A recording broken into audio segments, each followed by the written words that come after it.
आज की कहानी का शीर्षक है धैर्य का फल मीठा होता है। भारत के एक छोटे से गांव की यह घटना है। एक युवक ने अपने जीवन में सफलता प्राप्त करने का दृढ़ संकल्प किया था। बड़ी लगन और धैर्य के साथ उसने एमए तक की शिक्षा प्राप्त की थी। शिक्षा समाप्ति के बाद उसने नौकरी खोजना प्रारंभ किया ताकि पारिवारिक जिम्मेदारी का निर्वाह हो सके। इतनी अच्छी शिक्षा प्राप्त करने के बाद भी यह उसका दुर्भाग्य था कि उसे कहीं काम नहीं मिला। नौकरी की तलाश में जगह जगह भटका, खूब प्रयास किए, किंतु हर स्थान पर उसे निराशा ही प्राप्त होती थी। लेकिन अच्छी बात यह थी कि युवक ने मात्र किताबी शिक्षा ग्रहण नहीं की थी, अपितु जीवन में धैर्य कैसे रखा जा सकता है इसके सूत्र भी उसने हृदयंगम किए थे।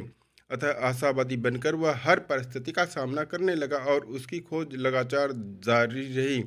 और इस कार्य में उसका आत्मविश्वास उसे बल देता था। फिर तो जहाँ चाह कि उस इतनी उत्कृष्टता हो, वहाँ रात को 7 समंदर पार करके भी आना पड़ता है। एक दिन वह काम की तलाश करता हुआ एक सेठ के बंगले तक जा पहुंचा, जो बहुत बड़ा व्यापारी था। युवक ने सोचा सेठ के पास कई काम हो सकते हैं। जिस समय वह सेठ के घर पहुंचा, उस समय वे अपनी गाड़ी में बैठकर जाने की तैयारी में थे। युवक सेठ को आदरपूर्वक नमस्कार करके प्रार्थना के स्वर में बोला, सेठ जी, मैं काम की तलाश में आप तक पहुंचा हूं। यदि मेरे लायक आपके पास कोई काम हो तो मुझे अवश्य दिया जाए। मैं एमए पास हूं। सेठ ने गहरी दृष्टि युवक पर डाली और उसकी उत्कृष्ट उत्कंठा व मजबूरी का एहसास करते हुए बोला, एक काम करो, ये जो सामने पत्थरों का ढेर है उन्हें उठाकर इसी बगीचे के दूसरे कोने में रख दो। जब तुम्हारा काम पूरा हो जाए तब मुझे ऑफिस में आकर मिलना।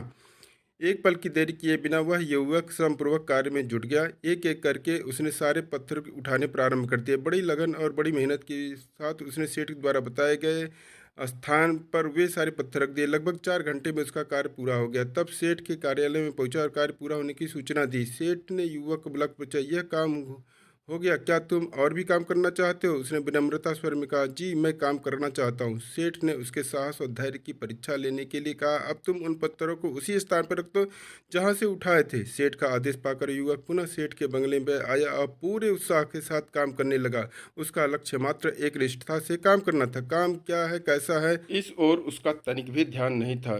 वह पूर्ण लगन के साथ कार्य में जुट गया।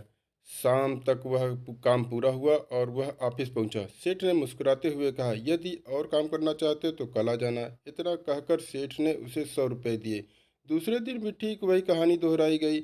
आज भी युवक को उन्होंने वही काम बताया और उसने भी उसी धीरज से काम पूरा किया।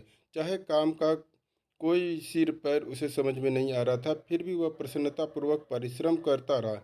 सायंकाल सेठ ने पूछा, क्या और काम करना चाहते हो? उसने कहा, जी, मैं निरंतर काम करना चाहता हूँ। श्रम करना मेरे जीवन का लक्ष्य है, अतः मैं हर परिस्थिति में काम करने के तैयार हूँ। उसके हाँ करने पर सेठ ने कहा, क्या यही काम करोगे? उसने कहा, जो आप बताओगे वही करूँगा। यदि आप ये काम दोबारा बताओगे तो मुझे उसे भी पूरे उत्साह के साथ करने में कोई आपत्ति नहीं है। इतना सुनते ही सेठ ने कुर्सी से उठकर युवक की पीठ थपथपाते हुए कहा, शाबाश बेटे, मैं तुम्हारे धैर्य की परीक्षा ले रहा था। कल से तुम मेरे ऑफिस में के मैनेजर नियुक्त किए जाते हो। यह सुनकर उसके चेहरे का मुस्कुराहट फैल गई। उसका रोम रोम हर्षित हो गया और वह अनिमेष दृष्टि से सेठ की आंखों में झांकता हुआ उसके चरणों में झुक गया। युवक बड़ी प्रसन्नता के साथ घर पहुंचा। इस कहानी से यह सीख मिलती है कि धैर्य, लगन, परिश्रम के साथ कुछ भी परिणाम प्राप्त किए जा सकते हैं और धैर्य का फल मीठा होता है। कहानी अच्छी लगी हो तो इस चैनल को लाइक, शेयर, सब्सक्राइब कीजिएगा।